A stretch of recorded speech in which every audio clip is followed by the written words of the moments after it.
seguir con la serie que hemos venido siguiendo de seminarios acerca de qué manera la investigación se conecta directamente con la población. Hemos tenido ya algunos seminarios sobre dispositivos que crean los ingenieros, camabotes que nos presentó el doctor Gamboa. Pero ahora vamos a algo que le queda al CIMBESTAB mucho más cerca de sus orígenes, la investigación biomédica. Y la investigación que conocemos aquí en el CIMBESTAB o en los institutos de la UNAM, cuando trata incluso de temas médicos, que muchos de los investigadores trabajan sobre temas médicos o de posible aplicación médica, lo hacen en un ambiente de un centro de investigación o en la universidad, pues es un instituto de investigación. Pero hay otro tipo de investigación que se lleva a cabo en un ambiente hospitalario. Y en un ambiente hospitalario lo que se tiene es un contacto directo con colegas que están además haciendo investigación y tratando de sacar artículos para el SNI, en fin, que sean publicables. Además tienen el contacto con los pacientes o con colegas que están en trato con pacientes. Y el ambiente, el color que toma la investigación biomédica es muy distinto en estos casos. Yo tuve oportunidad de darme cuenta de eso en muchas ocasiones, pero más recientemente cuando el Instituto de Neurología y Neurocirugía, que en este año cumplió 50 años, para cuya celebración la doctora Aguirre, a quien voy a presentar ahora mismo, voy a invitarme a una plática. Entonces yo me quedé para algunas de las sesiones que siguieron después. Y lo que uno ve es precisamente estudiantes que están haciendo un posgrado, doctorado, en un contexto en el cual están hablando precisamente y discutiendo con sus colegas acerca de lo que sucedió la semana pasada con algún paciente al que le están aplicando algo que viene de la verdad. Entonces, a ese tipo de prácticas se le llama medicina translacional. Y entonces me pareció que era muy interesante. Le pedí a la doctora María Lucinda Aguirre Cruz, que es la directora de investigación en ese instituto, si nos podía platicar un poquito acerca de sus experiencias en ese sentido. Ella amablemente aceptó y aquí la tenemos con nosotros para que nos diga cómo le hacen para hacer investigación y que pueda ser ligada de manera mucho más directa con los estudiantes de día con día, ¿sí? De una forma que quizás no es exactamente igual que la que tienen los colegas que trabajan en problemas biomédicos y que tienen a veces colaboraciones con colegas que están en hospitales. Pero el ambiente de estar dentro del sector hospitalario, en un ambiente hospitalario, es muy diferente. Entonces, tengo la impresión de que sí es una cosa distinta. Y de eso es de lo que quisiera que nos platicara nuestra invitada del día de hoy. La doctora Lucinda Aguirre, como les digo, es la directora de investigación en ese instituto. Tiene bajo su coordinación a una buena cantidad de personal. Y también iba a platicar un poco acerca de eso. Y ella hizo su carrera originalmente sobre aspectos de inmunoparasitología, y durante su doctorado fue incluso estudiante aquí del CIMBESTAB, y estaba haciendo sobre toxoplasmosis, sobre todo y amibiasis. Entonces ella hizo mucha investigación sobre eso durante su formación, maestría y doctorado, pero después durante el postdoctorado emigró del país y entonces le interesaron aspectos de neuro, sobre todo de neurooncología, es decir, cuestiones de enfermedades cancerosas del sistema nervioso, sobre todo el sistema nervioso central, que es un problema realmente terrible y muy difícil de tratar. Entonces, esa es la investigación de ella y gradualmente ha ido ascendiendo ahí en la organización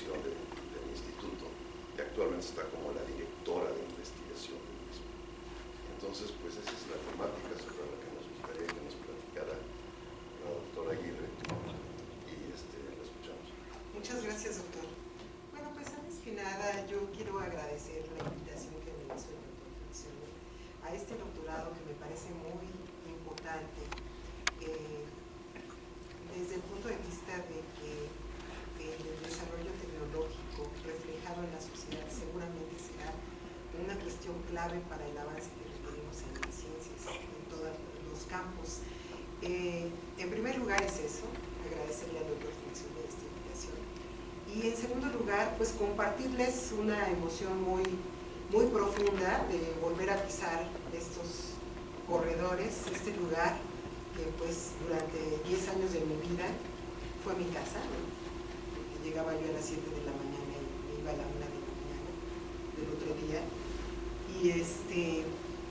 Y compartirles que yo fui estudiante, digamos, en un programa especial que había entre ciencias biológicas y el CIMBESTAF en el departamento de biología celular, bajo la asesoría del doctor Rubén López Revilla. En ese momento estudiaba yo las amibas con mucho énfasis, ¿no? Y alguna vez que fui al laboratorio del doctor Calderón a pedirle un tubo de amibas porque el cultivo se había contaminado, pues yo iba con miedo para ver si me iba a dar el cultivo de amibas que requería para volver de nuevo a reproducir mis amibas, y él me dijo: no te preocupes, Lucinda, las amibas son de los mexicanos. Entonces, bueno, es una consideración muy bonita que recuerdo en este momento con ustedes. Y la otra que no venía planeada, pero que la encuentro al llegar aquí, es la presencia aquí del doctor Víctor, que en algún momento hemos compartido como colegas en comisiones dictaminadoras de la UNAM. Ya nos corrieron, yo creo que éramos muy malos, pero no, éramos muy estrictos y muy académicos, entonces hay recambio en las comisiones, ¿no? Pero ese es un agrado encontrármelo aquí.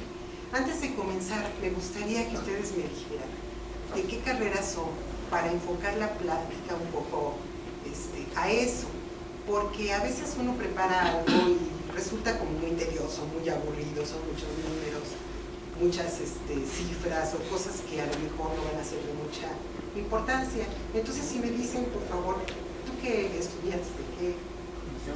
¿Cuál es tu carrera? Ingeniería industrial. Ok. Tengo una maestría en administración. Muy bien. Y ahora el doctorado transdisciplinar. Perfecto. Yo ingeniería mecatrónica, después ciencia e ingeniería de materiales y ahora Wow, ojalá se me pegue algo de las matemáticas que estoy encontrando aquí. Física, matemáticas, básicamente. Qué impresión, ¿eh? Qué impresión. Son cerebritos. Luego, Administración industrial y una maestría en ingeniería. perfecto. Gestión tecnológica, y bueno, tuve durante mi formación académica experiencia en el sector de biotecnología. Muy bien. ¿Atrás? Ingeniería en Comunicaciones y Electrónica y maestría en Ingeniería Eléctrica. Wow. Ingeniería Electrónica. Muy bien. Filosofía. Ah, muy bien. Eso es importante para la aplicación de lo que queremos. Y luego, Ingeniería en Control y Automatización, y después la maestría en Política y Gestión Tecnológica. ay, muy diverso el laboratorio. ¿Y allá atrás? Soy de casa aquí. Es de casa, sí me lo recuerdo. ¿Cómo se llama, doctor? Perdón. José Luis, bioquímica. Ah, muy bien. ¿Y luego? yo estudié ingeniería en electrónica, una maestría en comunicaciones y el doctorado en transdisciplinar. Ah, muy bien. Comunicaciones. Psicólogo y el doctorado. ¿Y acá abajo? Ingeniería y de tecnología también más. Ingeniería de sistemas computacionales. Uy, ¿dónde está la biología? Física. ¿Quién más? ¿Física? ¿Y acá adelante? Sí, soy profesor aquí en la sección de bioelectrónica. Soy ingeniero en electrónica. Gracias por estar aquí. Ingeniero en biónica y maestría y ahora ¿En doctorado. bioética? Biónica. Ah, biónica. En biónica y maestría y actualmente doctorado en la sección de bioelectrónica. No, muy bien. ¿Usted también está aquí en casa? Estados Unidos. Ingeniería eléctrica. Ah, muy bien. ¿Bioquímico, Víctor? Médico. Médico. Yo,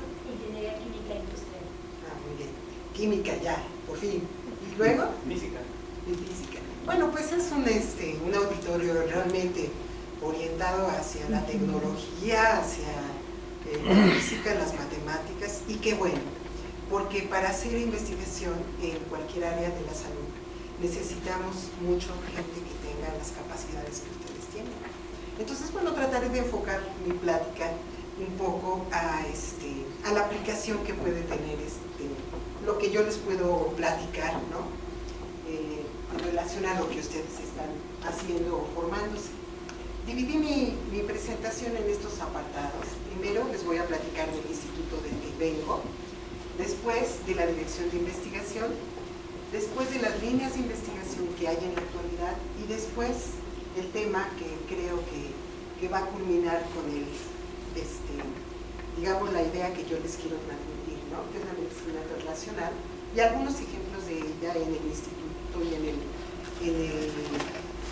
quehacer de investigación que nosotros hacemos. Bueno, este instituto es parte de las instituciones que están conformando el tercer nivel junto con los hospitales regionales de alta especialidad de la Secretaría de Salud. Se encuentra localizado en el otro lado, en el cerro del otro lado exactamente, este es el del Chiquihuite, y nosotros estamos en la punta del cerro de la Jusco, no tanto en la punta del cerro, pero sí muy cerca de la Jusco, hace mucho frío, y muy cerca de una zona que es importante,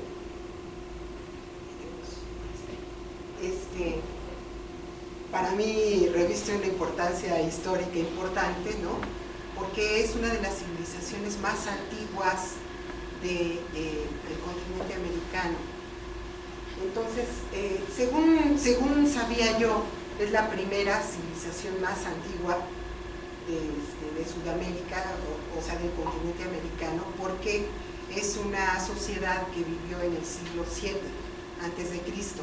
Pero ahora que acabo de regresar de Machu Picchu, resulta de que allá dicen que son 20 años antes de Cristo, ¿no? 20.000 años antes de Cristo, entonces ya no sé qué es la verdad, pero esta vivió 7.000 años antes de Cristo. Entonces, bueno. 7.000 o 700. 7.000 años antes de Cristo. Bueno, eso dice en el museo, en el sitio histórico del sitio, pero bueno, es a donde van a tomar aire en los solsticios de primavera, los que creen en que se cargue el espíritu, ¿no?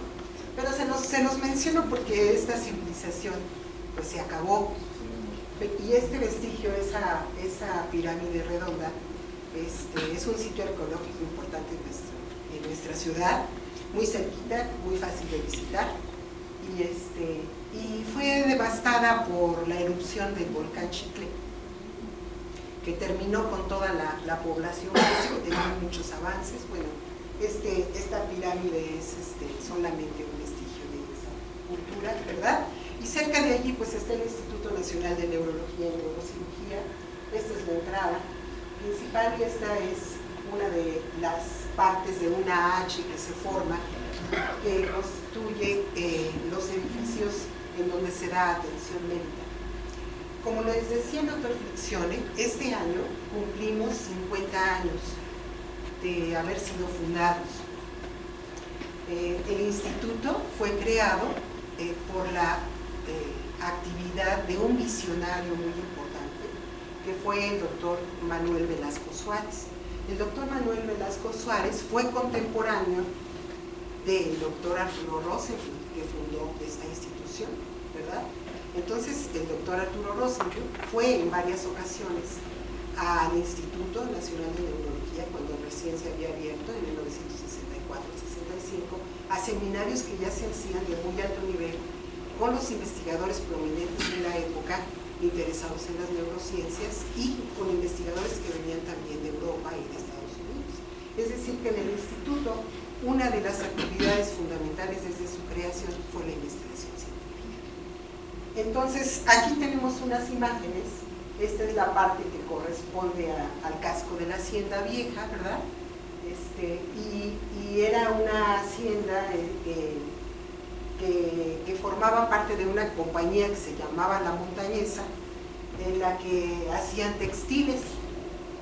Después se quedó y empezaron ahí a fundar el instituto, el doctor Manuel Velasco Suárez, hizo muchas, digamos, gestiones con las autoridades de la época y primero le dieron un lugar para fundar el instituto en los terrenos en los que está ahorita el Centro Médico Nacional del Seguro Social, pero después le quitaron el terreno y entonces él se movilizó para que le dieran otro terreno, que fue en este lugar donde estaba la montañesa.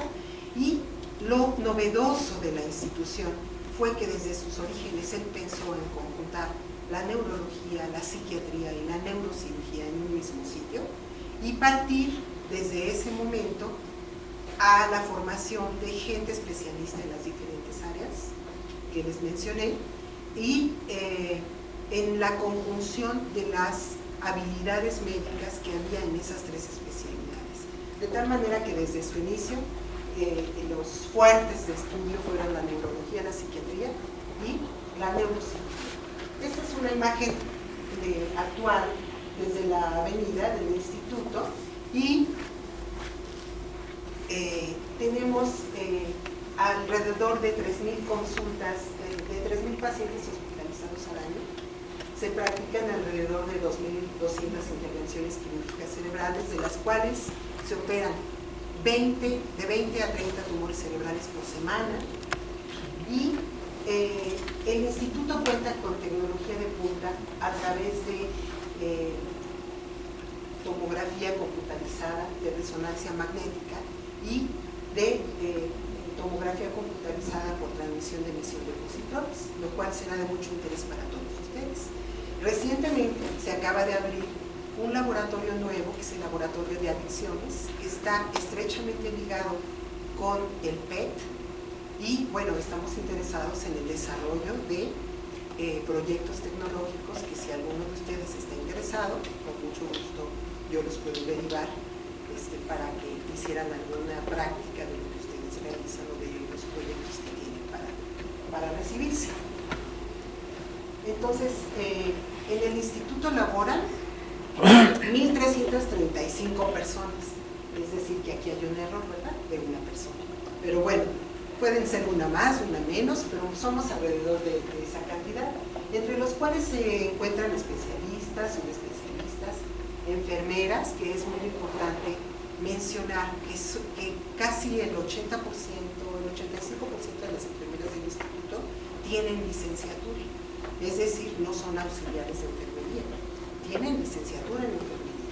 Entonces eso pues es muy importante porque repercute sobre la atención que se tiene sobre los pacientes y otro personal, ¿no?, paramédico, ramas afines, ramas administrativas, los auxiliares del laboratorio y bioterio, los investigadores, ¿no?, que son alrededor de 80, y los médicos residentes en formación que están haciendo su especialidad, subespecialidad,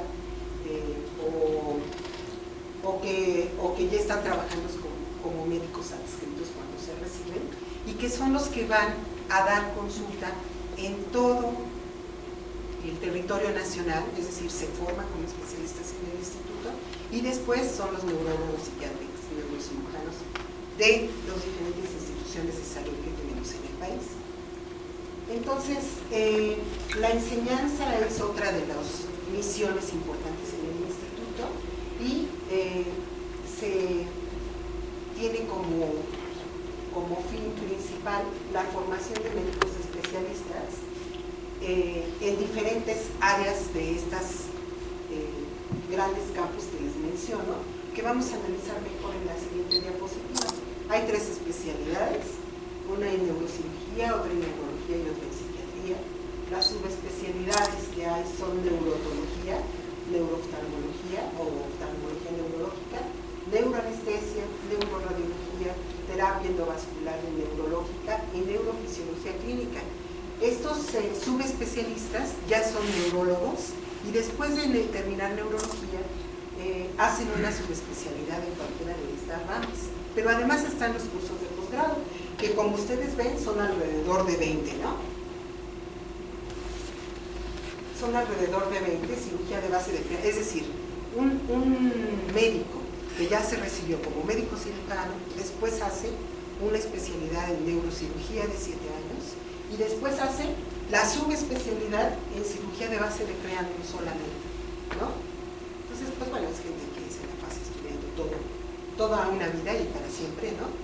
Y estos son los diferentes cursos de posgrado que hay. Antes teníamos una beca para estos médicos que querían seguirse subespecializando a partir de este año.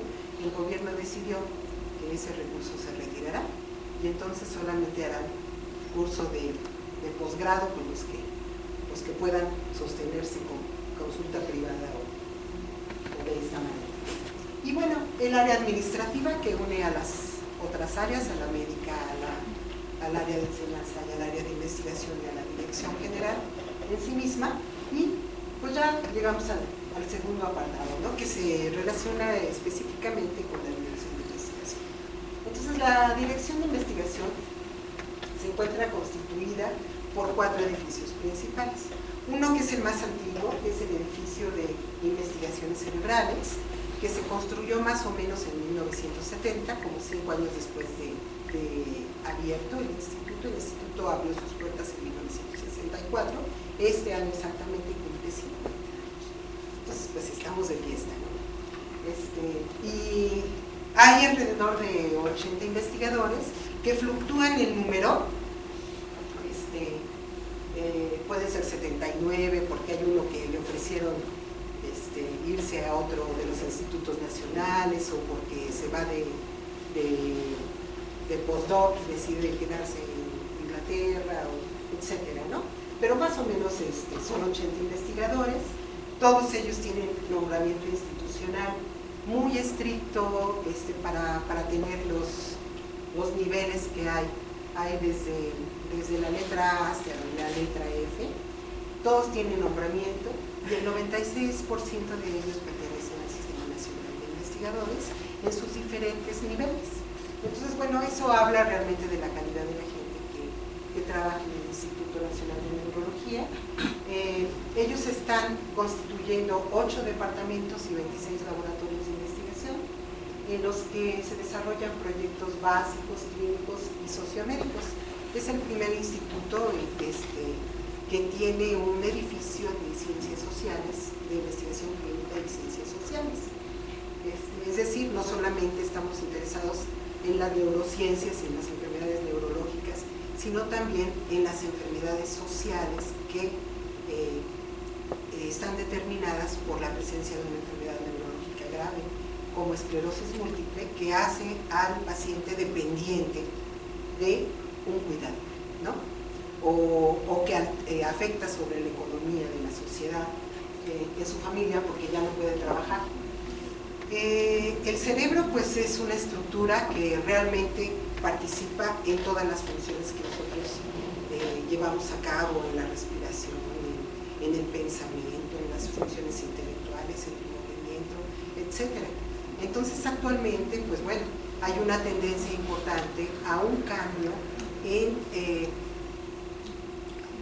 la importancia de las enfermedades neurológicas, que en un momento fueron más frecuentes las epilepsias y las neuroinfecciones, pero que en este momento ha cambiado a un patrón o a un perfil de enfermedades diferente por el aumento en el número de años de la sociedad. Ahora tenemos unas sociedades añosas, es decir, pacientes que viven más de 80 años y en los cuales se lleva a cabo una neurodegeneración o una inflamación crónica del cerebro que determina el desarrollo de demencias, ¿no? Entonces, bueno, aquí pues son otras imágenes del instituto. Este sería el edificio de investigación clínica y sociomédica. Aquí tenemos laboratorios tales como Historia y Filosofía de la Medicina, por ahí el que es filósofo, sí, o sea, en algún momento tú podrías trabajar allí, ¿no? Hacer algún proyecto de colaboración. Para este laboratorio tenemos un convenio importante con el Colegio de México. Entonces allí también hay un laboratorio de violencia y género, hay un laboratorio de neuropsiquiatría, laboratorio de demencias, laboratorio de enfermedades neurodegenerativas, otro de trabajo social, otro de investigación en enfermería. Es decir, creo que sí es útil que ustedes conozcan todas estas áreas, porque la tendencia de la investigación es hacer investigación translacional. Es decir, un conocimiento generado en la investigación básica que pueda ser aplicado para el beneficio de la sociedad y para el beneficio de los enfermos de manera directa.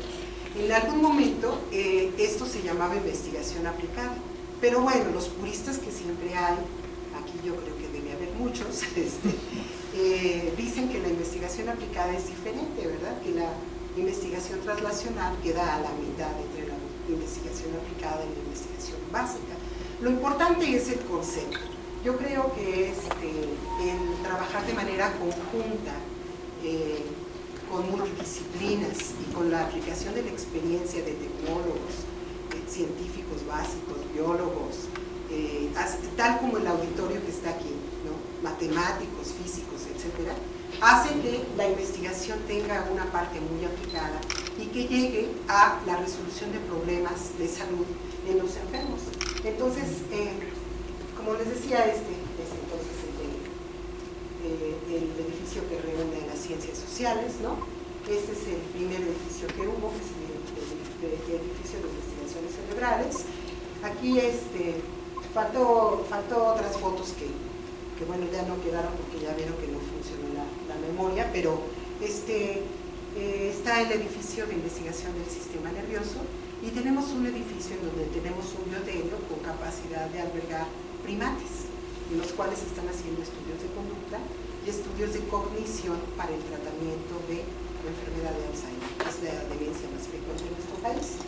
Entonces, siguiendo con esto, lo importante que yo quería mencionarles es, en realidad, que alrededor del 80% de los proyectos que se llevan a cabo en el instituto se relacionan con los problemas neurológicos de salud preponderantes, para los cuales tenemos nosotros albergue en el instituto para tratarles o para darles atención, y que son reflejo de los problemas neurológicos que se presentan a nivel nacional.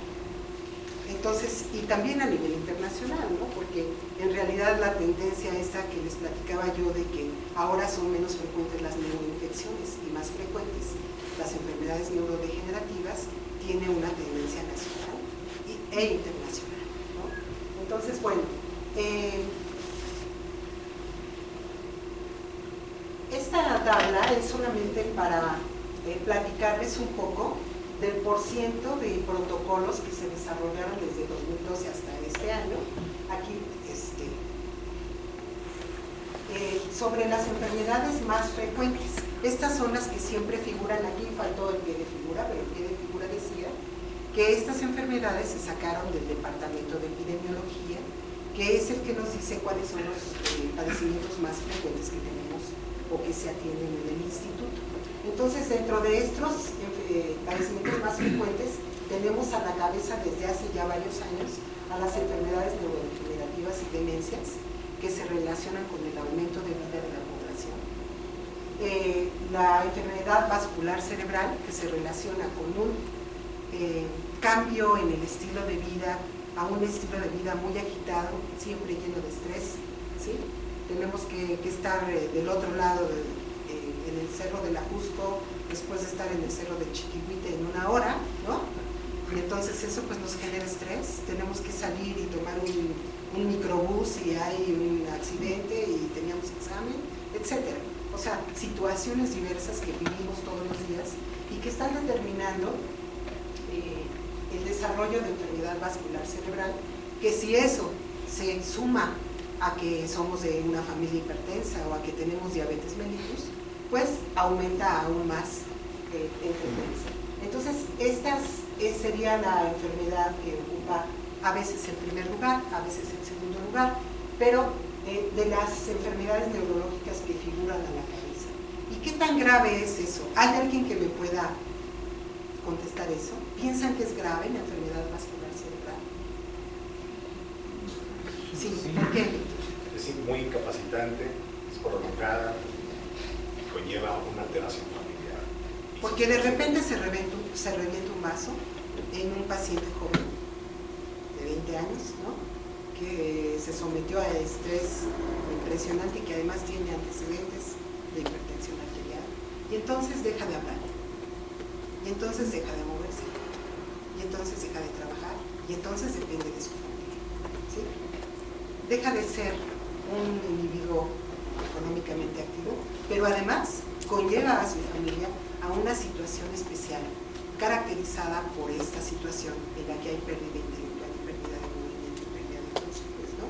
Entonces, pues realmente todas las enfermedades neurológicas son muy, muy importantes, y estas son las dos más frecuentes, pero después de eso siguen los tumores del sistema nervioso central. Como les decía, en el instituto se operan alrededor de 30 tumores por semana en el cerebro, ¿no? De diferentes estirpes, de diferente malignidad,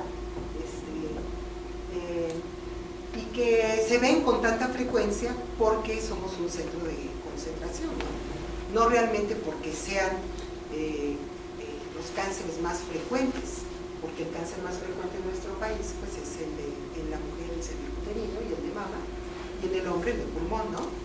Pero los tumores cerebrales quedan como en el lugar número 11, 13, y es el mismo lugar que ocupan en el mundo. Pero si nosotros analizamos esto desde el punto de vista funcional y desde el punto de vista población, pues de tantos millones que tenemos 30 individuos que se operan a la semana, ¿sí? De un tumor cerebral, y que bueno, que tienen las secuelas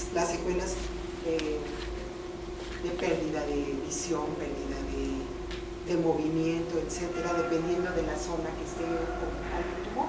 Después de los tumores, entonces, se encuentran las epilepsias, que antes estaban al principio de la lista, hace unos 50, 40 años, y después las alteraciones psiquiátricas. Las alteraciones psiquiátricas que a veces no se perciben, pero muchos de nuestros colegas tienen problemas psiquiátricos, son esquizofrénicos no diagnosticados, tienen microdelirios, tienen psicosis, o sea, problemas realmente importantes que están causando problemas en el individuo y problemas en la sociedad.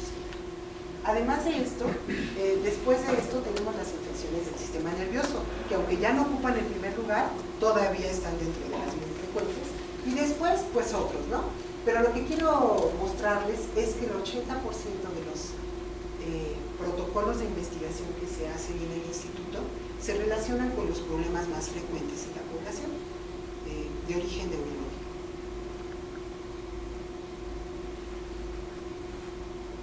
Bueno, realmente esta no era la presentación que traía, no se pudo abrir la otra, pero bueno, de lo que les quería hablar es de un análisis que hicimos a través de los años, de los proyectos que se llevan a cabo en el instituto en relación a la temática. Entonces, un análisis que hicimos desde 1968 hasta 2010 de los trabajos de investigación que se presentan en la reunión anual de investigación año con año, nos mostró que la tendencia que les decía yo en la frecuencia de las enfermedades es la misma, y que ahorita los trabajos de investigación más frecuentes, más numerosos, son los encaminados al estudio de las enfermedades neurodegenerativas. Entonces, bueno, esas son las diapositivas que faltaban. Y finalmente, pues pasamos a la fase que les decía yo que es importante en relación a la aplicación del conocimiento científico básico hasta la cama del paciente, ¿no? Es decir, la serie de procesos que tenemos que llevar a cabo para hacer que esta sea una investigación más dirigida. Hay muchos aspectos interesantes en la biología, en la física, en las matemáticas, que se relacionan con conocimientos generales, ¿no? Sin los cuales no podríamos avanzar en la aplicación para los problemas de salud y para los problemas de la sociedad. O sea, son importantes esas cuestiones básicas, generales, digamos, ¿no? Como, no sé, para los biólogos, cuántas bifurcaciones tiene el ala de la mosca, ¿no? y además después de eso estudiar en los insectos, por ejemplo, cómo podemos hacer una herramienta para evitar que los mosquitos que transmiten el paludismo puedan ser bloqueados por herramientas tecnológicas que impiden su reproducción, ¿no? Entonces todo el avance del conocimiento es importante, pero para la salud y para la sociedad es muy importante esta aplicación de conocimiento básico a los problemas de salud que se presentan en las poblaciones, ¿no? Pero ¿cómo se puede lograr esto? Precisamente con gente como ustedes, ¿no? Que son de diferentes disciplinas, pero que tienen el bagaje físico, matemático, tecnológico, para poder llevar a cabo herramientas que nos van a permitir tener una aplicación inmediata en la salud. Entonces yo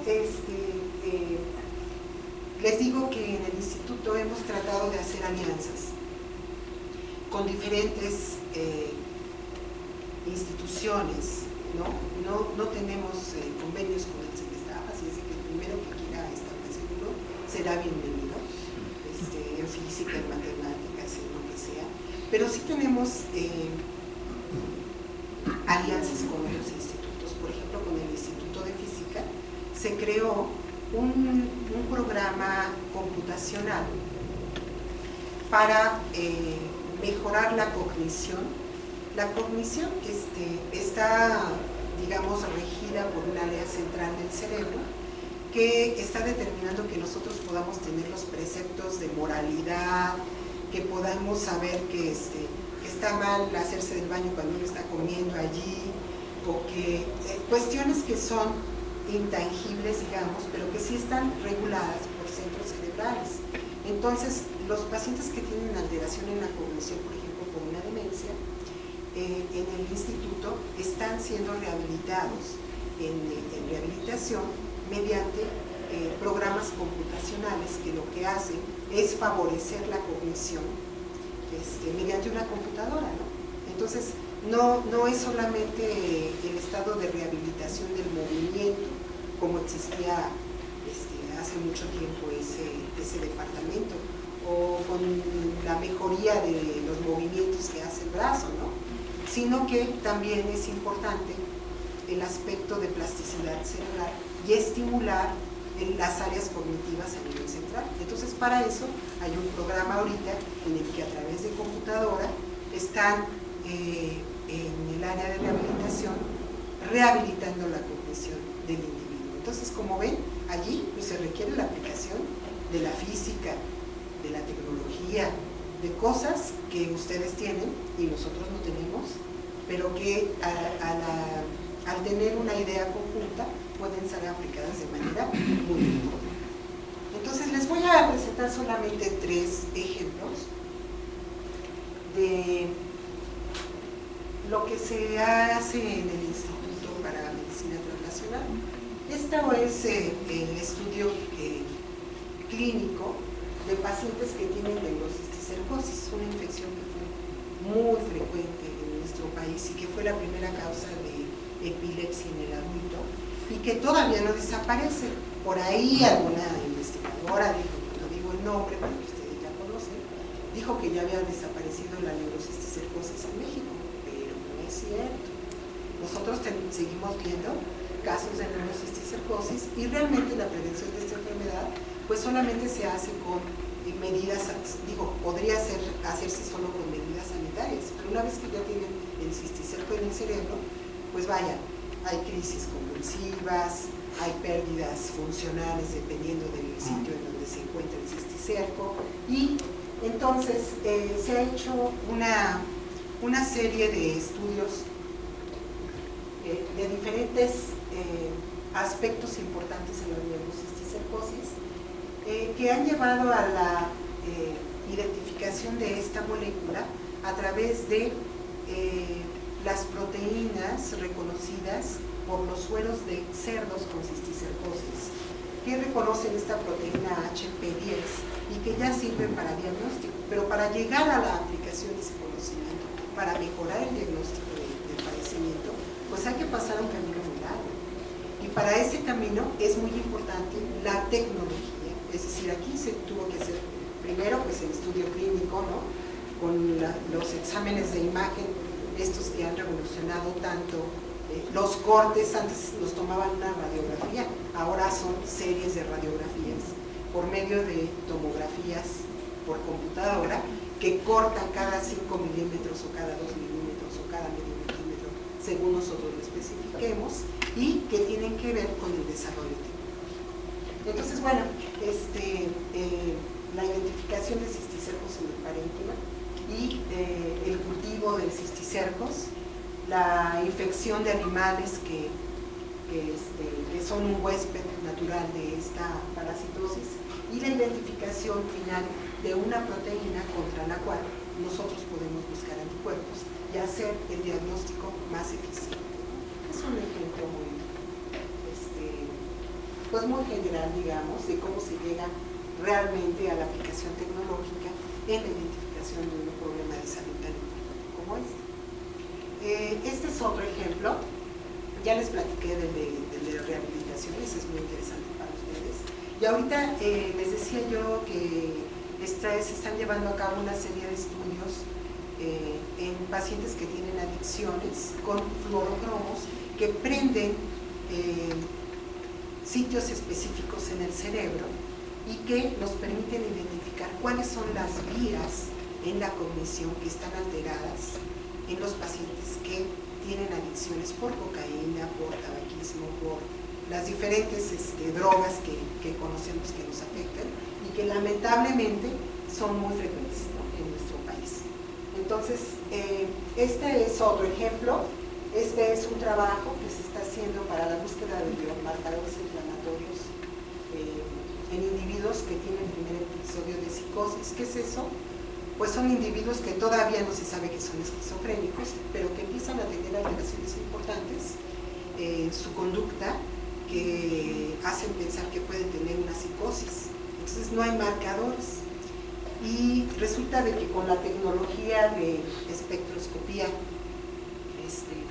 y tomografía axial computarizada, y ahora pues con el PET, ¿no?, con la tomografía de emisión de positrones, podemos identificar las zonas que están alteradas por medio de un espectro de colores en las imágenes y que se hace de acuerdo a las capacidades tecnológicas que tenemos de desarrollar estas herramientas, ¿no?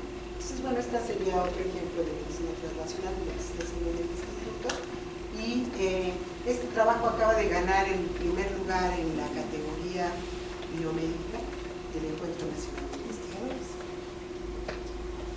Y bueno, por último, esta es una serie de trabajos que se realizó en el Departamento de Neuroquímica, en el que han visto que un fármaco huérfano que se utilizó hace muchos años como antiinflamatorio sigue teniendo propiedades importantes que se han analizado en diferentes lesiones, primero en animales, lesión traumática del médula espinal, después en otras condiciones como el infarto cerebral, también en modelos experimentales, pero que después esto ha dado como resultado la evaluación de su efecto en humanos, ¿no? Ya existiendo estudios pilotos para evaluar en voluntarios sanos la seguridad de farmacología comparativa de este fármaco por vía intravenosa y vía oral, y en ensayos clínicos aleatorizados, su efecto neuroprotector en otras condiciones en donde también hay inflamación, y los aspectos sociales implicados en las alteraciones que dan el infarto, ¿no?, como bien se los expliqué al principio. Entonces, bueno, en realidad esto es lo que yo quería platicarles. Ese es mi correo electrónico por si alguien quiere contactar conmigo para cualquier trabajo de colaboración que quieran hacer en todos los campos que les mencioné. Y finalmente no está, pero yo creo que el licenciado Sandoval, que viene de Neuro, nos va a regalar una copia de un cartel de dos especialistas que vienen el 24 y el 25, muy conocidos a nivel internacional en el campo de las demencias, y de la comisión que son el doctor Jordi Peña y el doctor Martin Pins. Jordi Peña de la Universidad de Barcelona y Martin Pins de King's College de Londres, que darán un seminario externo y un simposio en el instituto los días 24 y 25 de noviembre. Por allí les dejaré el anuncio. Venía al final de mi presentación que no llegó en la memoria, pero yo se los platico. Y pues ahora sí, estoy lista para las preguntas.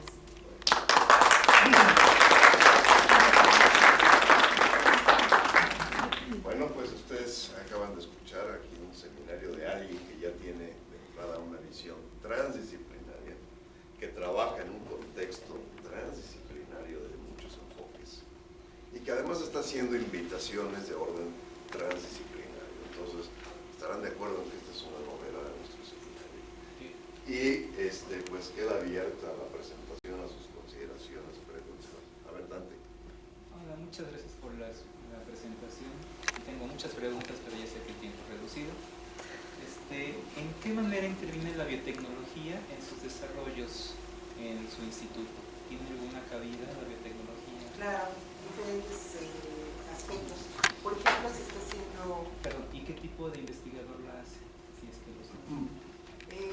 Investigadores biomédicos, ¿sí? Pero eso puede cambiar. Lo que hacemos es cultivo de células nerviosas. Durante mucho tiempo se pensó que las neuronas no se reproducían y actualmente se sabe que muchos de los tumores se desarrollan por vestigios de neuronas que fueron células madre y que en un momento se diferencian a células gliales con una capacidad de proliferación distinta. Esos cultivos de células son por aplicación biotecnológica, en la cual se extraen células primitivas de animales que después se crecen in vitro y que ahorita nosotros estamos en la fase de cultivo, pero esas células queremos implantarlas en los primates que tienen problemas de cognición, ¿no? Entonces, bueno, la biotecnología se aplica en diferentes campos, ¿no? Otra aplicación puede ser la rehabilitación de pacientes que tienen alterada la cognición. Incluso puede haber también formación de robots, ¿no? Y para eso pues necesitamos el conocimiento en neurociencias, pero también necesitamos a un ingeniero, ¿no? Que nos ayude a hacer pues brazos o robots que hagan movimientos determinados en los pacientes, ¿no?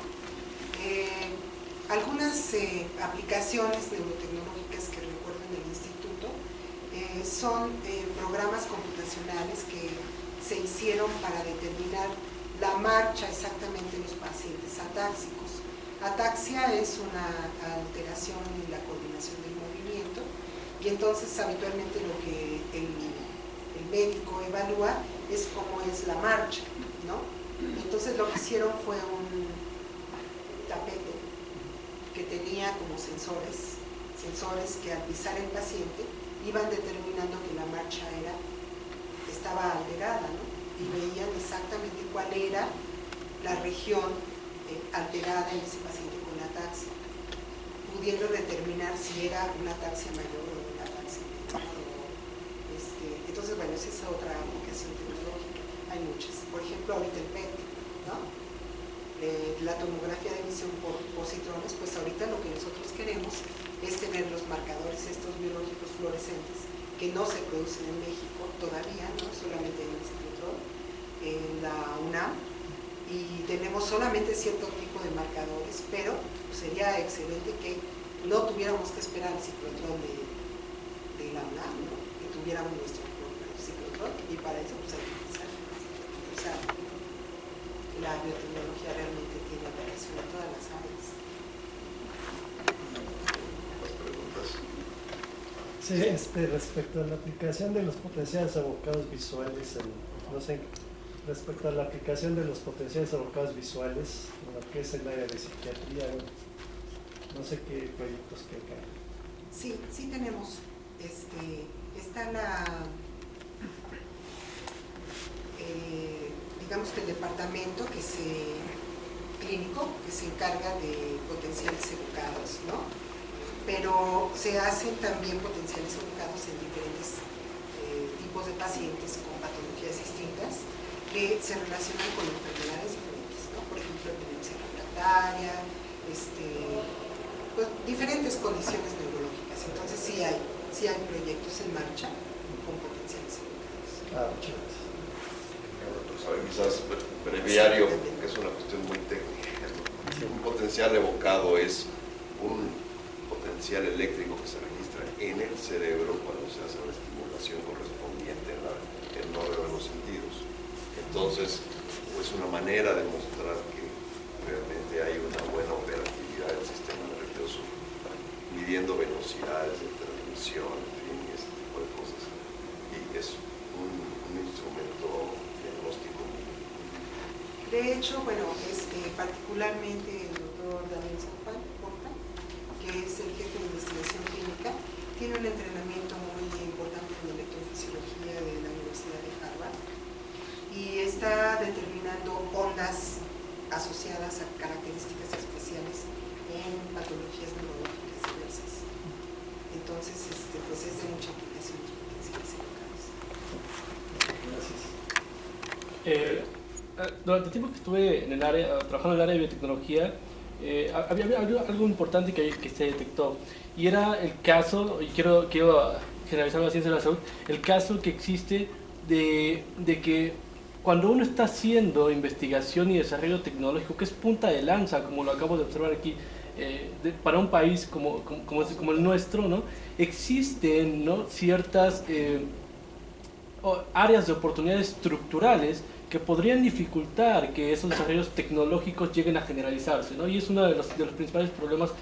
¿Por qué países en vías de desarrollo o países como México no tienen desarrollos tecnológicos tan importantes como países del primer mundo, ¿no? Y se habla precisamente de esta falta de capacidad estructural para absorberlos. Y mi pregunta es, ustedes como punta de lanza en investigación en áreas de la salud y desarrollos científicos y tecnológicos, ¿qué oportunidades o áreas de oportunidad han encontrado en este país con respecto a la tecnología de la salud para el desarrollo tecnológico, la difusión del desarrollo tecnológico?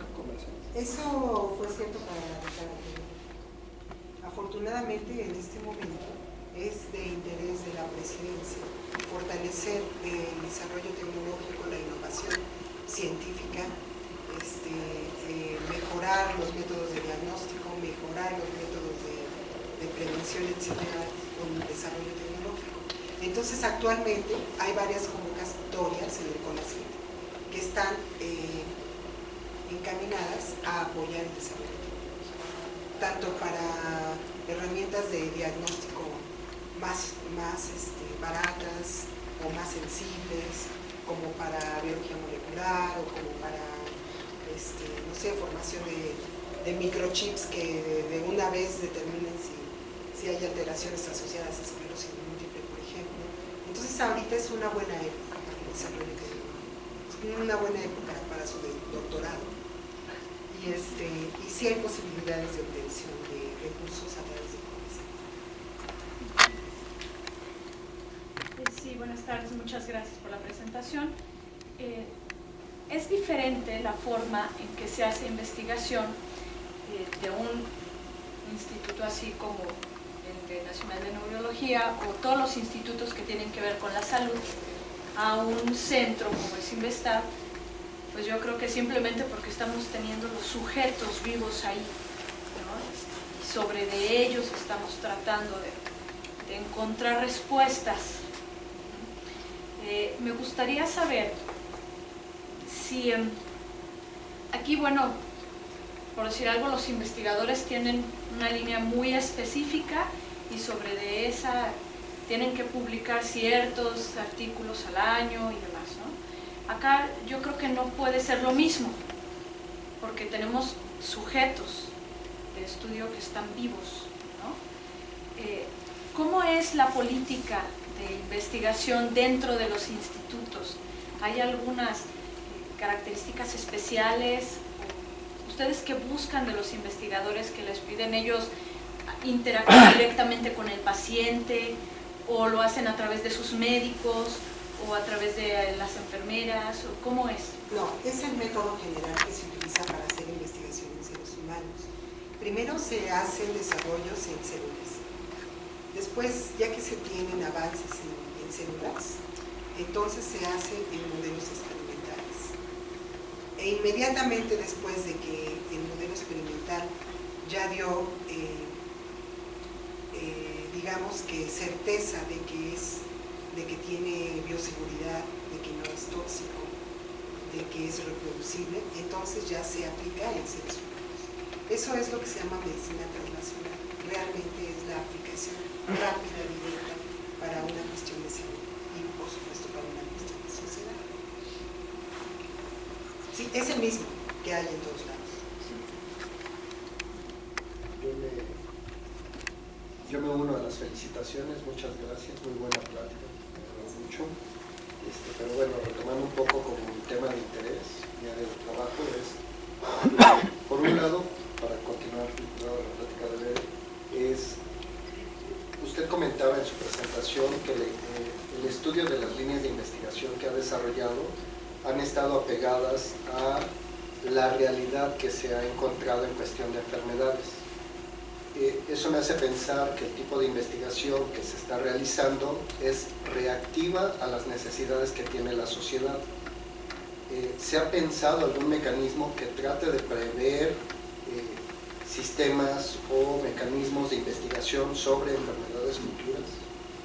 Y no tanto que vaya así parejo enfermedad junto con la línea de investigación, sino que se trate de adelantar a los hechos. Y también me interesaría un poquito dos cosas.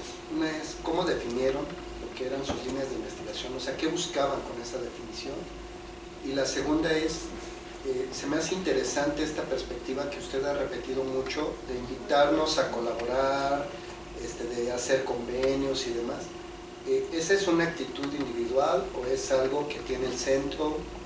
Entre ustedes conocen el trabajo de todos sus investigadores como para una asesoría de este tema lo trabaja tal persona, o cómo se da su trabajo.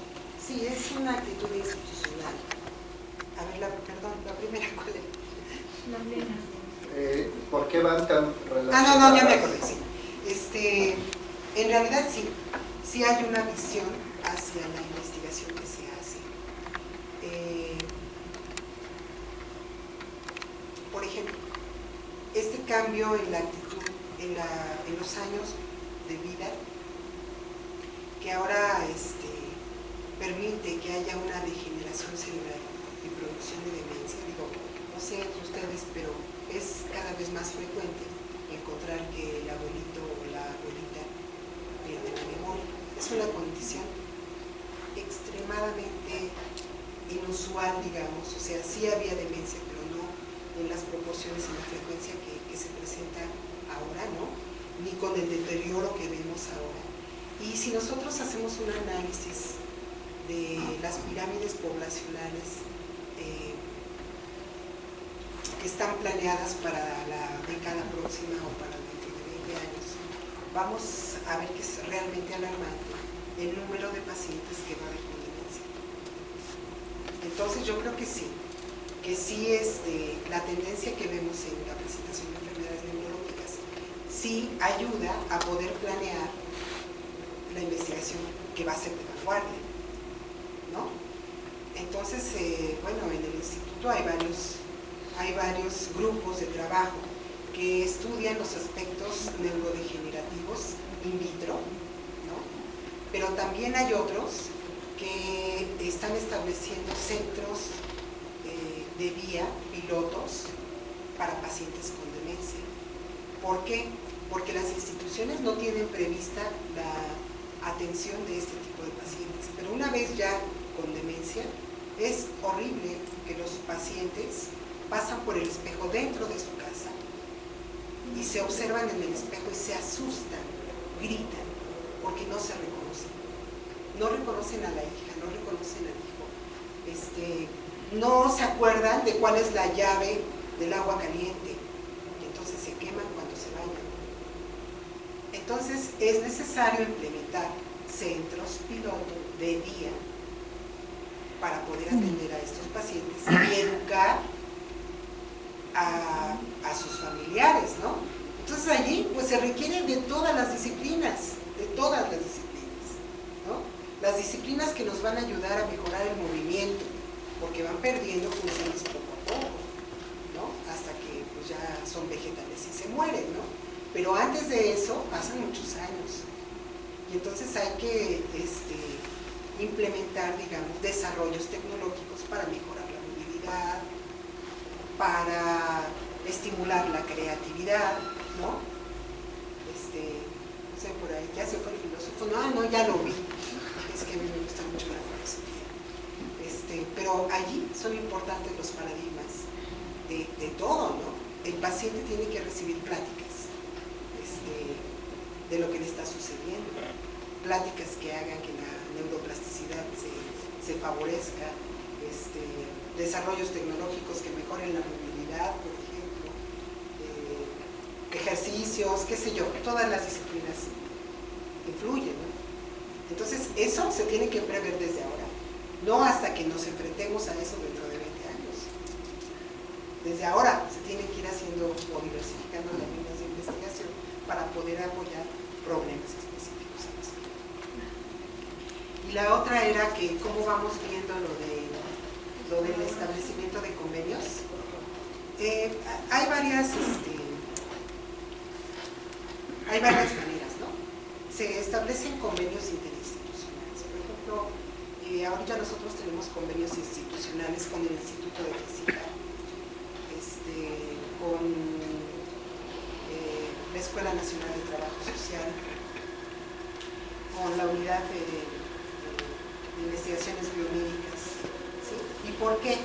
Porque la tecnología y los costos mejoran cuando somos un equipo. Eso de la investigación independiente ya no debe de imperar. Tenemos que ser abiertos para poder formar equipos multidisciplinarios, de tal manera que si yo sé que hay un instituto donde no hay pacientes, pero que ya cuentan con la tecnología para hacer un microchip que al mismo tiempo me va a evaluar 400 genes, entonces hay que hacer un convenio con ellos para formar el microchip que quiero para diagnóstico de tumores cerebrales, por ejemplo, ¿no? Y así con todas las disciplinas que hay. Entonces, los proyectos, digo, realmente hay muchos laboratorios, muchos departamentos en el instituto, ¿no? Si son 8 departamentos y 26 laboratorios, pues son 34 posibilidades de poder desarrollar biotecnología o de poder colaborar con lo que cada quien sabemos, ¿no? Para proyectos multidisciplinarios. Entonces, bueno, sí sería bueno ver la página del instituto para saber qué específicamente qué se hace, pero se hace cultura de células, se hace pues, actividades de rehabilitación, actividades de diagnóstico. Este campo de la física médica ahorita es muy importante para los estudios de neuroimagen y del PET, ¿no? Que no tenemos mucha experiencia en utilizar y que ya existen diferentes paradigmas, digamos, a nivel internacional. Somos afortunados de tener un PET, es una tecnología barata y afortunadamente lo tenemos, pero ahora tenemos que buscar promos, impulsar ese campo en todas las áreas de la neurología, para lo cual pues, se requiere la actividad física, el conocimiento de físicos. Doctora, sí. Buenas tardes, muchas gracias por la plática. Y quisiera hacerle dos preguntas. Una, con la tendencia en el incremento de las enfermedades degenerativas, no sé si pudiera darme una estimación, un dato, una proyección. Antes eran 1 de cada 10, ahora son 1 de cada 10 de cada 100, antes eran 1 de cada 10, ahora son 5 de cada 10, no sé. ¿A partir de qué tiempo lo empezaron a notar y cuál sería la proyección a futuro? Esto hablando de las enfermedades degenerativas, por un lado. Por el otro lado, hablando, digamos, de la etapa de normalidad de las personas, aquí estamos hablando de tumores y todo esto, en el otro lado, ¿hay algún análisis, algún estudio donde se vea la parte de, voy a inventar, a lo mejor una persona normal tiene 100 5.000 conexiones neurales. Y ustedes, dentro de los estudios que han estado haciendo, han visto en personas normales que eso, en lugar de 5.000 ahora se están moviendo 15.000 o 20.000. O sea, que hayan aplicado estas mismas técnicas, pero del otro lado de la moneda, no hablando de enfermedades degenerativas, sino de cosas normales, como evolutivas. ¿Hay algo al respecto? Sí. Realmente el problema del aumento en la expectativa de vida es algo que se viene observando en el último siglo, ¿no? Del último siglo. Lo que imperaba eran las enfermedades infecciosas, pero ahora son buenos los controles que tenemos para las enfermedades infecciosas y son buenos los métodos preventivos. Entonces, a nivel de las organizaciones mundiales de la salud, como la OMS, ¿no? Y la OPS, depende de la OMS, se ha visto que hay una tendencia a aumentar las enfermedades neurodegenerativas. Eso ya es un hecho, pero sí se estima que va a haber un momento en el que haya de 10 pacientes, 8 ancianos. Es una carga enorme para los jóvenes, porque desde el punto de vista socioeconómico, los jóvenes van a tener que pagar impuestos para los viejos, para estar pensionados o jubilados y enfermos.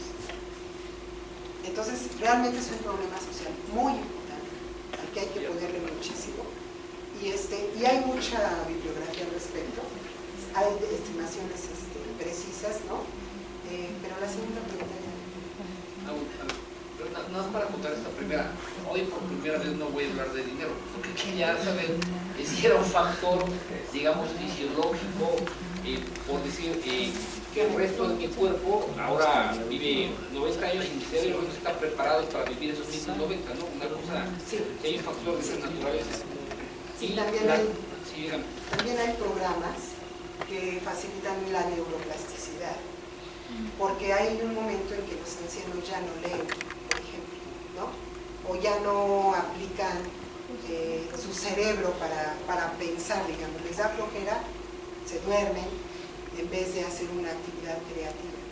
Entonces se ha visto que las actividades plásticas y las actividades que mantienen el intelecto activo mejoran la plasticidad. Y en relación a las conexiones que me decía, pues hay muchos estudios que demuestran que conforme avanzamos en edad, perdemos la capacidad de aprender con rapidez. Es más fácil aprender idiomas cuando uno es joven que cuando uno es viejo. De todos modos, yo todavía quiero aprender italiano, ¿no? Pero me va a costar más trabajo, ¿no? Pero es menor la capacidad que se tiene para aprender. Sin embargo, es mayor la capacidad de integración. Hay más conexiones interneuronales conforme se avanza. Entonces, también hay métodos preventivos de neuroplasticidad, ¿no? De hecho, en estos pacientes, en los centros de día, los que ya tienen demencia, de Alzheimer, que es la más frecuente, se les hacen actividades intelectuales, ¿no? Por ejemplo, crucigramas, cuestiones que van a mantener el intelecto activo. La segunda pregunta, en el mismo sentido, pero del otro lado de la moneda, si ha habido, así como hay un factor, digamos, de generación de las capacidades de los ancianos, si hay del otro lado algún factor como de incremento en la capacidad de los jóvenes de generar esas conexiones neurales, más allá de la pura estimulación que se hace con la neuroplasticidad, algo con un factor fisiológico que esté cambiando las capacidades de las personas de 1.1 a 1.2, por dar una referencia. Sí, las adicciones y la toxicología. Hay una frecuencia muy alta de pacientes con demencia, por ejemplo en el norte, en donde hay concentración de arsénico en el agua o donde se trabajan metales pesados. Ahí ha aumentado los casos de demencia. Y en cuanto a los jóvenes, pues vaya, ya sabemos que el tabaco es un adictivo que produce muerte neuronal, que cuando se toma alcohol se mueren neuronas. Sí hay una actitud preventiva que se puede tener. Bueno, yo particularmente yo no tomo, pero yo creo que pues, todas las cosas o todas las adicciones en exceso sí causan problemas intelectuales. Entonces hay que empezar por eso. Muchas gracias.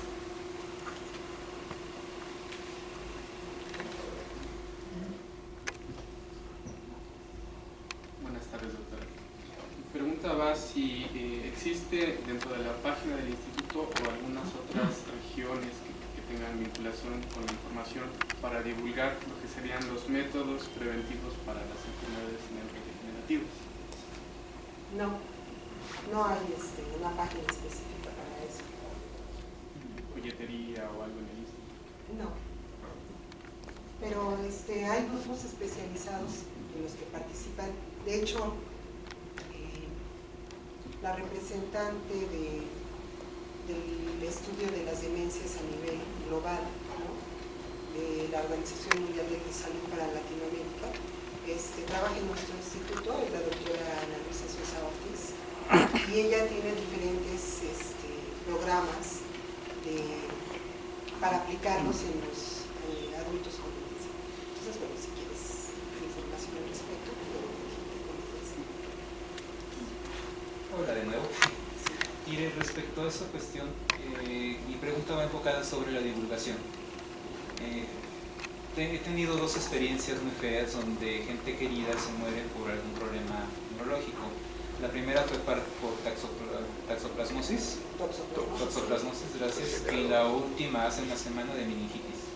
El gran problema que yo observé es de que para dar con el diagnóstico es cuando ya prácticamente es demasiado tarde.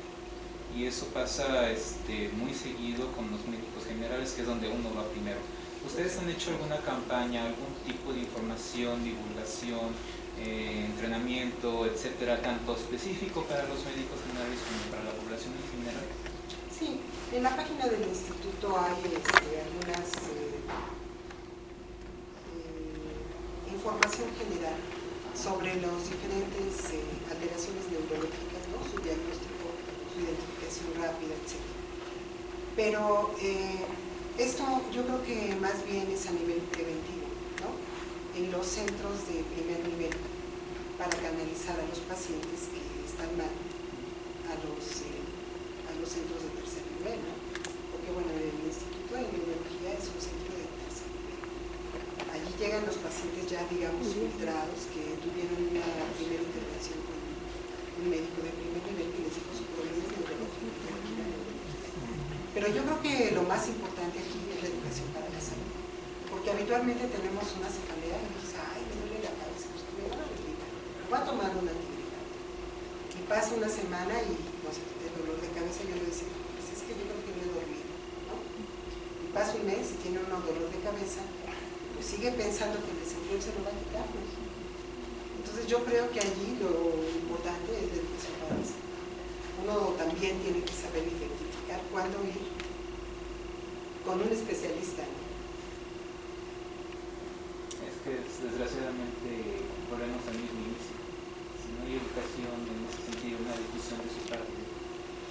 Porque en mi caso, por ejemplo, los casos sí fueron al médico general y interpretó lo que está acabado de decir. Y ya no avanzó más hasta que ya fue demasiado. No, por eso, pero allí uno como paciente tiene, digamos, la obligación de presionar al médico, ¿no? Porque si tú viste que en 3 semanas o 4 semanas no mejoraste, pues bueno, vas con el director de la clínica o... Es una actitud como, digamos, muy propositiva, activa. No debe uno quedarse con la primera opinión a ver si dentro de 2 meses se alivia.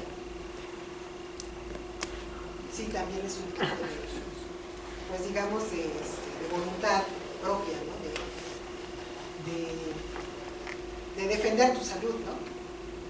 Si te están dando un tratamiento y pasaron 10 días y sigues igual, pues tienes que buscar otra opinión, tienes que hablar con quien tengas que hablar para que avances, ¿no? En el sentido. Ahora, hay otras condiciones como por ejemplo la encefalitis, pues es algo que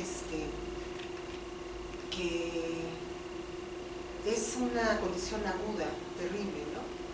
De repente tienes un inóculo viral de un virus que es neurotrópico, que porque entonces se va inmediatamente el cerebro y empiezas con psicosis, ¿no? Y empiezas a tener alteraciones de conducta y te empiezas a tener fiebre y entonces después ya está mal todo tu organismo, pero en cuestión de semana, de una semana. Entonces, no, ahí también influye el factor de inóculo, de cuidarse para prevenir la salud, ¿no? Por ejemplo, no sé, yo veo que a las mamás se les hace muy fácil irse al cine con el bebé de un mes, ¿no? O sea, ¿cómo vas a llevar al cine a un bebé de un mes? Todavía no tiene el armamentario para protegerse desde el punto de vista inmunológico de una infección que va a adquirir con el que está tosiendo al lado, ¿no? Y que en una semana le va a causar encefalitis y muerte. O sea, es educación. Doctora, una pregunta. Usted mencionaba que tenían 3.000 pacientes hospitalizados. ¿Qué rangos de edad manejan en eso? O sea, ¿solo son adultos o tiene algún rango para niños, jóvenes? Sí, 3.000 pacientes al año para intervenciones quirúrgicas de diferente clase. O sea, no solo tumores, sino otras condiciones de especialidad neurológica, por ejemplo, cirugía de aneurismas, cirugía de alteraciones en las vías ópticas, en las vías oculares, síndromes, etc. Los pacientes que se aceptan en el instituto son de 18 años y en adelante. No hay pacientes pediátricos. Ah, ok. ¿Eso es en donde? En el INP, Instituto Nacional de Pediatría. Gracias. Doctora, retomando un poco la pregunta de mi compañero Dante, yo sé que usted hace investigación y sé que tiene presupuestos, programas. Dentro de todo eso, ¿hay alguna partida presupuestaria que dedique a medios masivos de comunicación o a medios de difusión escrita, algo, un pedacito de dinero para pagar esos medios? Ya llegamos al dinero.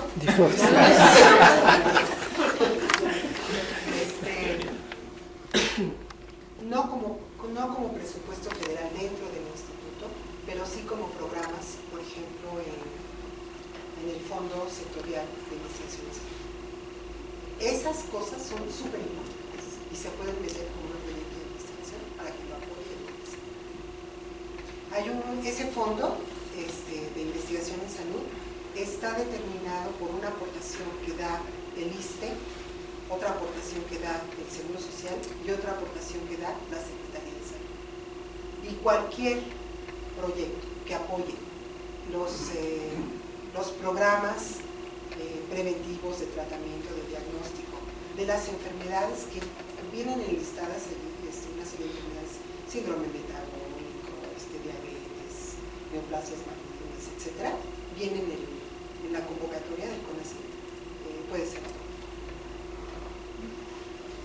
Claro, no es fácil, la competencia es muy dura, pero si se hace un buen proyecto y está bien fundamentado, seguramente será apoyado.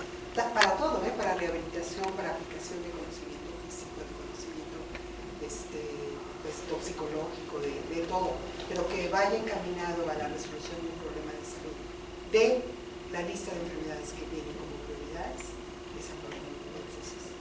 Doctora, un poco retomando lo que decía antes sobre la capacitación que tienen los médicos generales. ¿Ustedes dan capacitación a los hospitales como el ISSSTE, el IMSS o a las de salud pública respecto a todas estas enfermedades? Porque, como dice él, muchas veces sí llegan con ellos y ellos no tienen la actualización en cuanto a las nuevas enfermedades, ¿no? Entonces, quisiera saber si las dan. Sí se da capacitación en diferentes aspectos de la neurología a través del CENETEC, y hay guías clínicas de tratamiento bien establecidas para cada enfermedad. Bueno, retomando el tema que tratábamos hace rato de la colaboración, ahorita me brinca mucho en torno a la plática que se está dando, ¿con qué instituciones han generado mayor vinculación? ¿Son centros de investigación, o sea, por el carácter científico que tiene el instituto? ¿Y qué tanto ha tenido con otras instituciones como organizaciones sociales, gobierno, o inclusive en un aspecto que comentaba hace rato un compañero por acá respecto a toda esta producción tecnológica que se da ¿Se ha hecho alguna vinculación o transferencia de tecnología a la industria? Sí. Bueno, por ejemplo, la que les platiqué de cisticercosis se vinculó con una industria para que produzca de manera comercial, digamos, a gran escala, este kit para diagnóstico que antes solamente se basaba por una prueba de fijación de complemento, hace muchos años, ¿no? Y que ahora puede determinar péptidos inmunodominantes a través de esta tecnología. Así se buscó una compañía, ¿no? Para lo cual también hay dinero por parte de CONACYT, en donde participa una compañía y un laboratorio de investigación básica, un clínico también. Entonces, eso por parte del gobierno, ¿no? De salud del CONACYT. Pero también hay en el instituto pues colaboración con diferentes centros, como por ejemplo el Instituto de Investigaciones Biomédicas, que tienen pues bueno, citofluorómetro, cosas que no tenemos en el instituto. En el instituto tenemos buena infraestructura, pero hay equipos muy nuevos que tienen a la vanguardia y rápidamente en el Instituto de Investigaciones Biomédicas, y que en el CIMBESTAB yo sé que también, ¿no? Tienen apoyo para tener una infraestructura muy importante. Entonces, eso es lo que es importante, el establecimiento de alianzas. Es decir, mira, para mí, un clínico, investigador del Instituto de Salud, es muy importante este proyecto. Necesitamos enfocarlo a esto. ¿Cómo ves? ¿Tú puedes participar en esto? Eso es lo que aquí hacemos, alianzas. ¿Pero con gobierno y organizaciones civiles tienen? Sí, tenemos varias organizaciones. Por ejemplo, acabamos de tener un seminario en una organización para un tipo de epilepsia intratable, niños que tienen 20 convulsiones al día, ¿no? Y que los padres de esos niños hicieron una sociedad que educa a padres que tienen niños con ese problema, y que además pagan, por ejemplo, gente que se dedica a hacer fisioterapia de los niños, que les enseña a cargarlos, que les dice cuándo les tienen que dar el medicamento, que contacta con médicos, que contacta con investigadores. Entonces acabamos de tener, en realidad ahora que fue la reunión anual de investigación, un acercamiento con esta sociedad, pues para crecer en las actividades conjuntas que se hacen, ¿no? Y ahorita pensamos hacer un librito de historietas, ¿no? Para darlo de manera a toda la comunidad, para que de manera gráfica puedan ver qué es lo que hay que hacer con esas actividades. Bien, casi todas las propuestas vienen del pasillo hacia mi izquierda, de este lado. Ha estado muy silenciosa al lado derecho, solo con una pregunta. Ella quiere preguntar algo. Pero aquí ella quiere preguntar. A ver. Sí, gracias. Doctora, ¿cómo funciona o para qué existe el micrófono para que quede grabado? Sí. ¿Cómo funciona o para qué existe ese departamento de violencia de género? Violencia de género. Ajá. Y otra muy rápida. Si el trabajo que hace el instituto ha logrado incidir en alguna política pública. Sí, definitivamente. El Laboratorio de Violencia de Género está haciendo estudios ahorita para ver la violencia que hay en los cuidadores de los pacientes que tienen enfermedades discapacitantes. Entonces, sí se hacen pues evaluaciones de cuál es la perspectiva que tiene el familiar del enfermo del familiar, y se hacen grupos de apoyo para los pacientes que tienen diferentes alteraciones neurológicas, para enseñar al familiar cómo debe superar o comportarse con su paciente.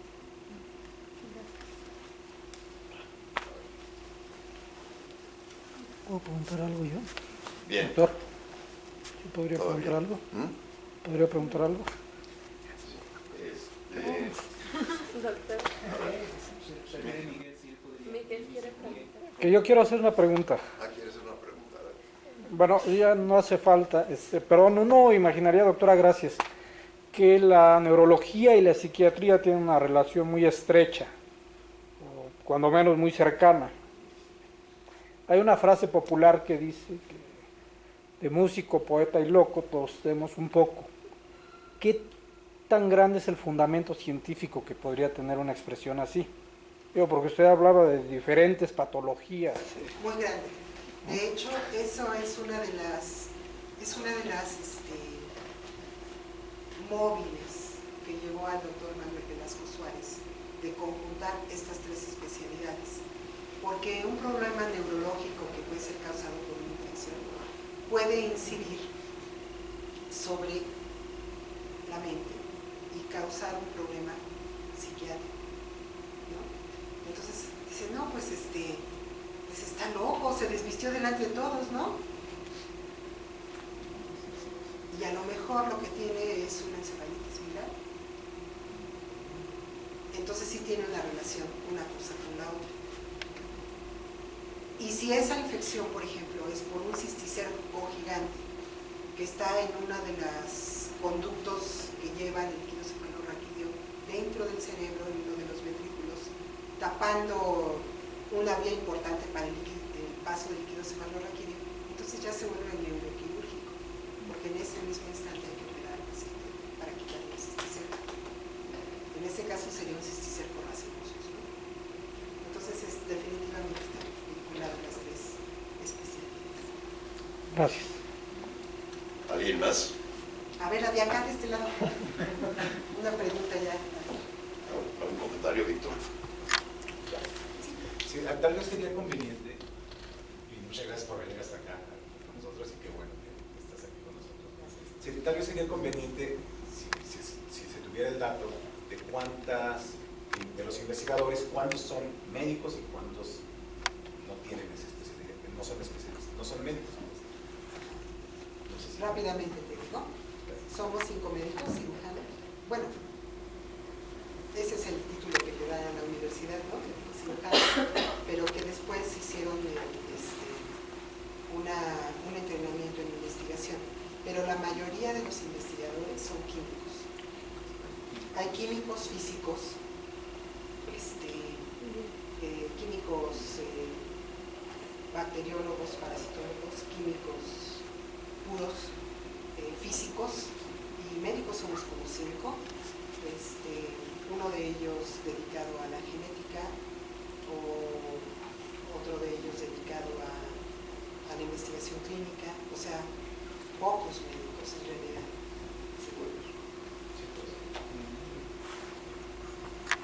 Pero todos los investigadores del instituto tienen una idea muy clara del aspecto clínico médico, de la investigación biomédica.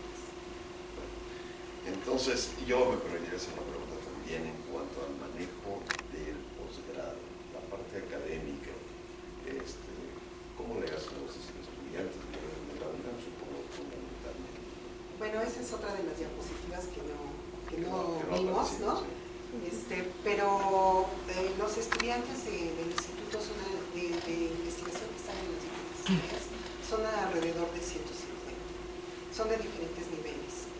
Tenemos un programa que se llama Programa de Becas de Inicio a la Investigación, en el que se aceptan estudiantes que están en tercer año, desde tercer año de la carrera. Entonces ellos van horas específicas y se incorporan en diferentes proyectos de investigación, pues con responsabilidades limitadas en relación a la responsabilidad del investigador. Pero desde entonces empiezan con investigación, ¿no? Son los PROVEI, así se llama, del programa de becas de inicio de investigación. Pero tenemos también el programa de estancias de verano, el programa de estancias de invierno, que acogen estudiantes que ya están por terminar y nada más vienen durante el verano o durante el invierno, cuando están de vacaciones en sus escuelas. Y hay varios programas que apoyan a esos estudiantes, también de nivel pregrado, ¿no? Que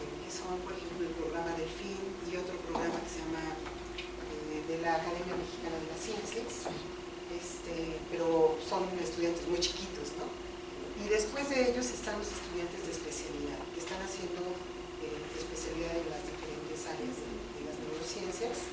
Después están maestrías, doctorados y posgrado, o sea, posgrado en clínico. Entonces, son alrededor de 150 estudiantes los que están ahorita en todos los laboratorios. Pero realmente sí, pues eso es muy rico porque son de diferentes niveles, ¿no? Y pueden estar pues estancias cortas, ¿no? La investigación con proyectos específicos. Bueno, si no hay más preguntas, Una última entonces, pregunta. Sí.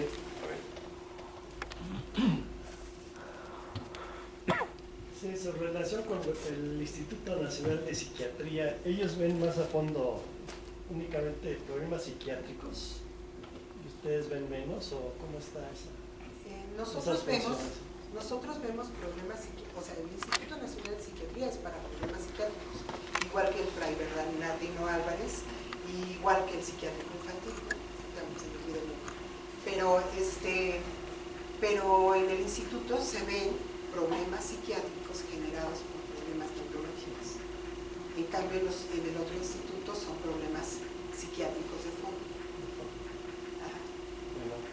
Pero pues también tenemos vínculos con interinstitucionales, ¿no?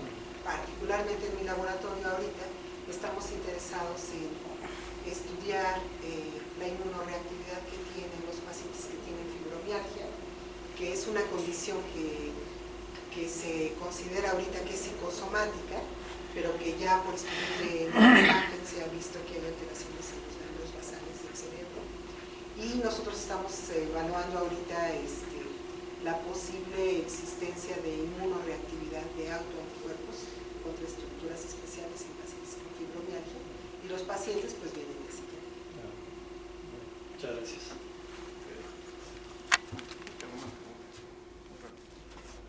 La última. Sí, gracias por la exposición. Para ser muy rápido, todo lo que se ha expuesto aquí es acerca de problemas, digamos, degenerativos, enfermedades. Tengo una duda, y quizá no corresponde ni siquiera al instituto, lo desconozco, pero es si acaso también estudian situaciones en las que alguna degeneración neurológica da origen a capacidades mayores. Estoy pensando, por ejemplo, los agentes autistas, ¿no? Que a veces desarrollan características muy específicas, o de los que se llamaban antes los idiots savants, ¿no? Respectivamente. O sea, quisiera saber si investigan eso también. Sí, hay autistas, pero el autismo se diagnostica fundamentalmente en la infancia. Entonces hay varios centros hospitalarios regionales en el Bajío. Se ha visto que hay una frecuencia incrementada de los autistas en el Bajío, ¿no? Y en el instituto sí hay autistas, ¿no? Que llegan con esquizofrenia después, o que son autistas clásicos, pero en realidad son como que llegaron, pero esos casos se diagnostican más bien en el Instituto Nacional de Psiquiatría, porque la edad en la que se manifiesta el autismo es cuando es el infancia. Bien, pues agradecemos nuevamente a la doctora Lucinda Aguirre Cruz, directora de investigación de este instituto, que es fundamental en el cuadro de los institutos de salud que se encuentra el país, y que tienen todos estos enfoques. Realmente a mí sí me sorprendió que en un instituto de salud la investigación cuente con 5 médicos y el resto son especialistas en otras disciplinas. Esa es una ilustración precisamente de que tenemos que ir modificando los enfoques y también nuestras ideas clásicas acerca de quién tiene que hacer investigación en qué, ¿no? Entonces, pues muchísimas gracias. Bueno, les hablé de los médicos que están en investigación. Sí, investigación, ¿no? Sí, desde luego. pero sí. también hay investigadores clínicos, o sea, esos son ya especialistas en diferentes áreas de la neurología que hacen investigación clínica, ¿no? Pero dentro de la plantilla de investigadores biomédicos básicos hay como 5. Muy interesante. Bueno, pues muchísimas gracias y pues nos veríamos aquí el próximo